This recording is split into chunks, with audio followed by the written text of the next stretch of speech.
Warahmatullahi wabarakatuh.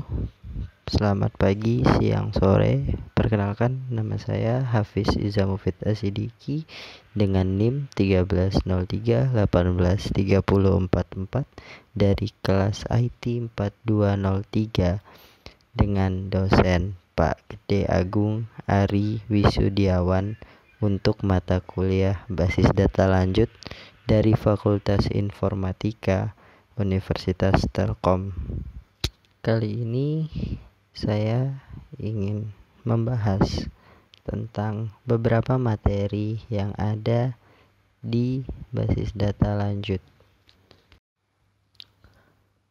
Materi kali ini yang akan saya sampaikan masih mengenai dengan transaction processing.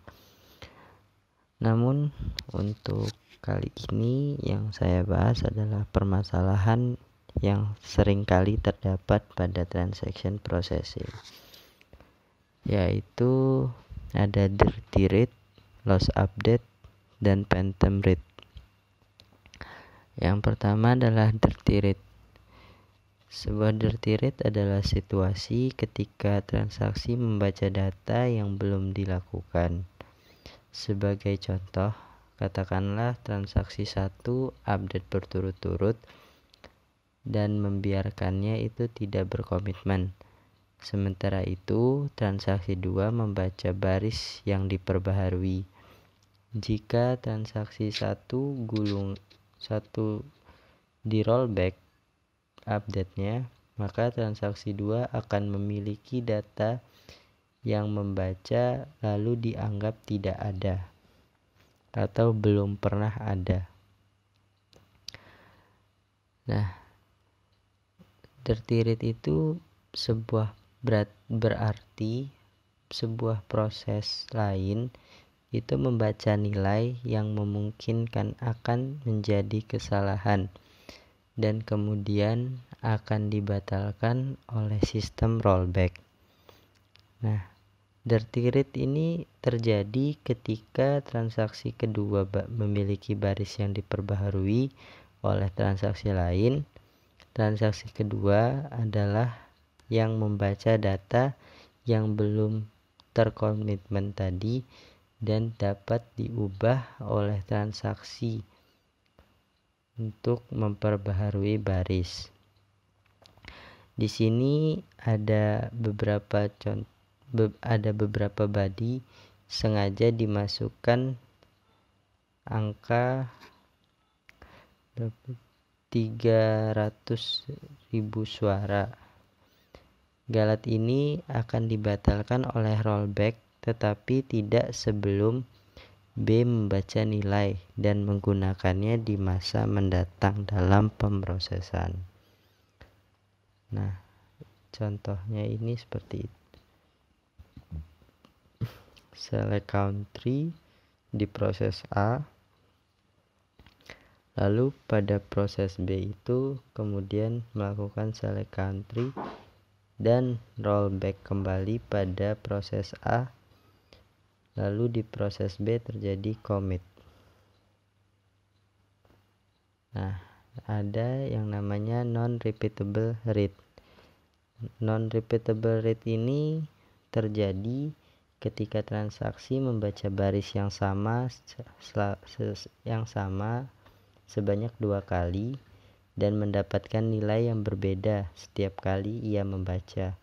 Sebagai contoh, misalnya transaksi T1 membaca data. Karena kongruensi, transaksi lain T2 itu update data yang sama dan melakukannya. Sekarang, jika transaksi T1 itu reread data yang sama, maka yang diambil nilainya itu hasilnya akan berbeda. Karena pada transaksi 2 itu melakukan update data yang sama.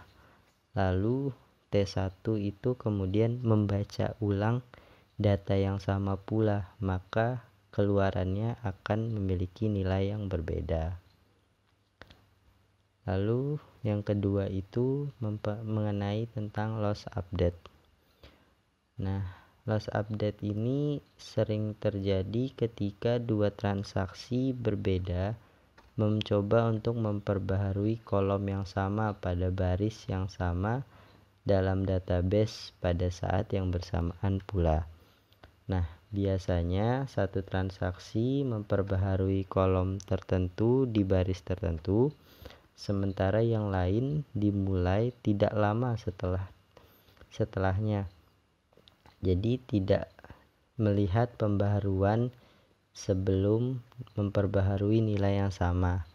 Nah, hasil dari transaksi pertama itu kemudian bisa hilang karena ditimpa oleh transaksi kedua. Nah, dalam permasalahan ini pembaharuan yang dilakukan untuk item data oleh suatu transaksi itu hilang karena ditimpa oleh pembaharuan yang dilakukan oleh transaksi lain. Nah, dalam contoh di samping ini, transaksi 1 merubah nilai X tetapi akan ditimpa oleh pembaharuan yang dilakukan oleh transaksi 2 pada X. Oleh karena itu, pembaharuan yang dilakukan oleh transaksi 1 akan hilang. Ini contoh non-repeatable read dari loss update. Ini untuk penjelasannya, A update dari 300 suara selesai ditulis oleh B update ke tabel. Hal ini juga dikenal sebagai non-repeatable read karena pada saat itu B akan memperbarui tabel country. Jika B adalah untuk membaca nilai vote total, itu akan berbeda. B tidak bisa mengulangi membaca nilai aslinya. Yang ketiga itu ada phantom read. Itu terjadi ketika dua query yang sama dieksekusi tapi baris yang diambil keduanya itu berbeda. Sebagai contoh, misalnya transaksi T1 mengambil satu teks baris yang memenuhi beberapa kriteria pencarian.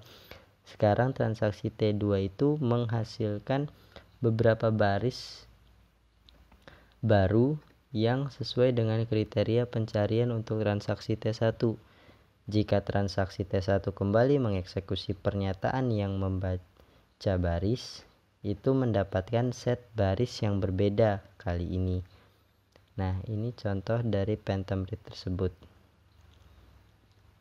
Nah, dalam hal ini catatan yang dimasukkan dalam transaksi berkomitmen, sementara transaksi lain processing catatan yang cocok dengan informasi yang dimasukkan. Catatan baru itu disebut phantom read karena mereka muncul dari mana-mana. Nah, dalam SQL itu ada 4 standar isolasi. Yang pertama itu read and commitment. Read and commitment itu tingkat isolasi yang paling rendah. Karena pada tingkat ini satu transaksi dapat membaca yang belum berkomitmen perubahan yang dilakukan oleh transaksi lain sehingga memungkinkan dirty read. Pada tingkat ini transaksi tidak terisolasi satu sama lain. Yang kedua itu ada read commit. Tingkat ini menjamin bahwa setiap bahwa data membaca data yang dilakukan pada saat itu dibaca, dengan demikian tidak memungkinkan terjadinya dirty read. Transaksi memegang kunci baca atau tulis pada transaksi saat ini, dan dengan demikian mencegah transaksi lain dari membaca, memperbaharui ataupun menghapusnya. Yang ketiga itu ada repeatable read, adalah tingkat isolasi yang paling ketat. Transaksi ini membaca kunci pada semua baris referensi dan menulis kunci pada semua baris yang menyisipkan pembaruan ataupun menghapusnya. Karena transaksi ini tidak dapat membaca, memperbaharui atau menghapus baris ini, akibatnya ia menghindari pembacaan yang tidak dapat bisa diulang. Yang terakhir ada serializable. Nah, ini adalah tingkat isolasi yang paling tinggi. Eksekusi di vendor dijamin oleh si serializable. Eksekusi serializable didefinisikan untuk mengeksekusi operasi yang bersamaan. Mengeksekusi transaksi yang tampaknya secara serial itu mengeksekusi juga. Nah, kesimpulannya, masalah-masalah yang sering terjadi dalam transaction processing adalah loss update, dirty read, dan phantom read. Nah, semua ketiga masalah ini itu bisa dihindari jika satu transaksi itu hanya diizinkan untuk dijalankan pada satu waktu, tapi tentu saja itu hampir mustahil dilakukan. Jadi, tanggung jawab dari sistem database adalah untuk memastikan bahwa transaksi berjalan pada saat yang sama, tampaknya tapi berjalan dalam keadaan serial. Nah, seperti itu. Untuk kali ini saya cukupkan. Jika ada kesalahan saya mohon maaf. Wassalamualaikum warahmatullahi wabarakatuh.